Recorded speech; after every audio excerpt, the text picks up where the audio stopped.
voluntary worker all-weather lifeboat is well named. It brings to mind the thousands of ordinary RNLI volunteers doing extraordinary things. Like the volunteer crew aboard the Tyne-class lifeboat out of Chelsea on England's south coast.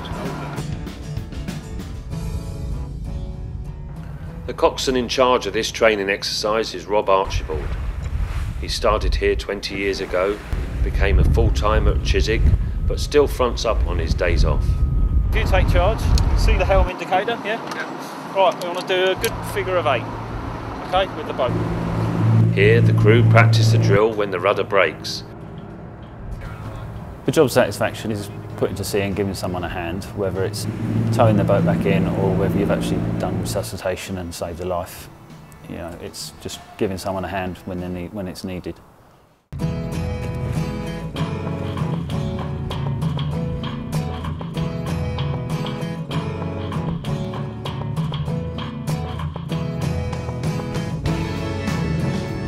We've had a yacht pitching over on the keel between the rocks and the gravel and the shingle, and we had to get the people off the yacht because obviously it was going to smash itself to pieces, so the only way was to drive the lifeboat over the shingle bank and take them off, which the coxswain did, and then we brought them back into the boathouse.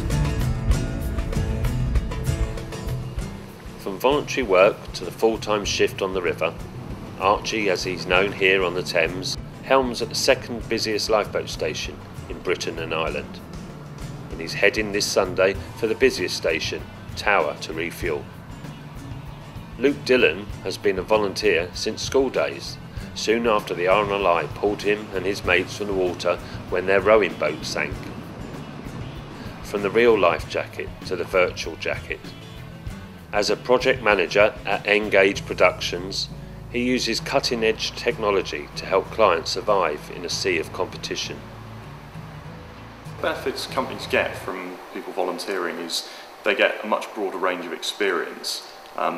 They're also put into situations where they have to deal with very stressful things and they have to think and act very quickly in really critical situations. So it gives you nice perspective on anything else you do, and it means that you're much more able to deal with stress and high workloads.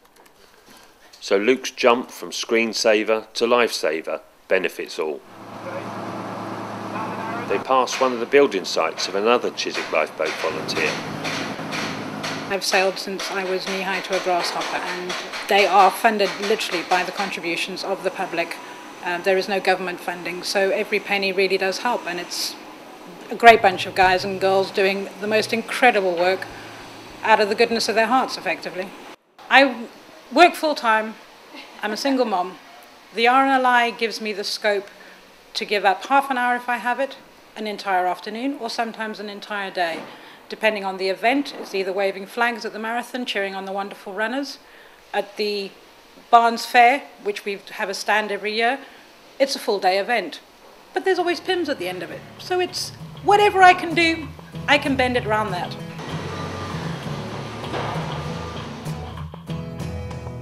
Back upstream, there's another volunteer with his office on the river. David is from an old sea dog family. His great-great-great-grandfather's chest sits in his architect's office. David crewed the Chiswick lifeboat for many years and is now the PR officer. I think it made me more effective at dealing with people, dealing with the whole range of volunteers and full-timers on the lifeboat. Gave me more ability to deal with people in difficult situations and to understand people from different backgrounds have different outlooks. One of the liveliest volunteers is John. We are the only organisation that really will set to sea in a force 10 gale when everybody else is coming back into port, and all of those men are volunteers. My objective is really to try and make sure that the lifeboat stays tied up alongside as often as possible. I want to prevent them going out and prevent people getting into trouble in the first place. It's the RAC Club in Pall Mall. Will is a former banker who has raised £100,000 for the RNLI. There's certainly a corporate responsibility angle to it, and I mean, a lot of people think of bankers and oil and gas as just sort of very selfish, very money.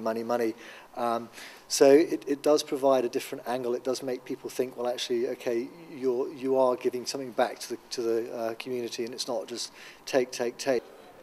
Think about what that activity could look like, depending on the Emma teaches PE students.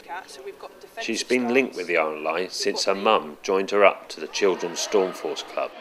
I come from a family of canoeists, so I suppose I'm always trying to sell that side of things, but it's about the unknown dangers, really. People are surprised when you say that there's the RNLI on the river, because they say it's just a river, but the tidal section is really, people are so unaware of the dangers. I sell it by the fact that I get to go out on a boat, I get upskilled every day, and I sell it in the fact that we're there to help people, and most of the time it's a relief if you get to the end of a shift and you haven't had to go out. But the knowledge that you're there, ready and waiting, is really important. And I suppose spreading that word of making sure that people know they dial 999. If it's a water-based incident, then they can ask for the Coast Guard, which people don't really know about. It's a fantastic organisation. Its name is gold. There are all sorts of ways that people can volunteer to help. From train spotters through to ex-CEOs, everybody has a place and a role within the RNLI. Crew and beach lifeguard, giving talks and showing people around stations, selling merchandise, helping with collections and serving on committees. Check it all out at rnli.org.